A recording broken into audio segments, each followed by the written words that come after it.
A special thank you to each of our subscribers who make this channel possible. Here's today's story.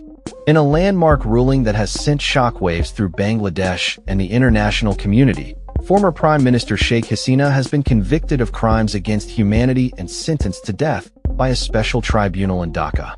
This unprecedented verdict comes in the wake of a brutal crackdown on student-led protests last year that resulted in the deaths of approximately 1,400 individuals. The tribunal, which conducted the trial in absentia due to Hasina's exile in India, found her guilty of authorizing lethal force against demonstrators, marking a significant turning point in the nation's tumultuous political history. The protests that led to Hasina's downfall began in 2024, initially sparked by demands to abolish government job quotas. However, they quickly escalated into a widespread anti-government movement, fueled by years of repression and human rights abuses under Hasina's 15-year rule. As the unrest grew, the government responded with violent crackdowns, leading to widespread condemnation from human rights organizations and the international community. Hasina, who has consistently denied the charges against her, described the trial as politically motivated and biased.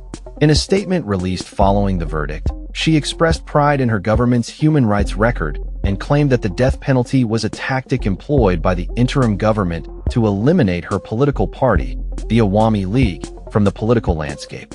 The ruling has ignited a wave of reactions across the country, with many of Hasina's critics celebrating the decision as a long-awaited justice for the victims of the protests. Family members of those killed during the unrest have expressed their desire for severe punishment for Hasina, with some calling for the execution to be carried out before the upcoming parliamentary elections scheduled for February 2026. However, the verdict poses significant diplomatic challenges for India and Bangladesh, as Dhaka has formally requested Hasina's extradition, a move that India has yet to respond to positively. Hasina's lawyers have also raised concerns regarding the fairness of the trial, filing an urgent appeal to the United Nations to address issues of due process. As the political landscape in Bangladesh continues to shift, the ruling may not only impact Hasina's legacy, but also the future of the Awami League. Observers note that the conviction could further entrench political divisions, with many citizens still harboring anger towards Hasina and her party for the violence and repression experienced during her tenure.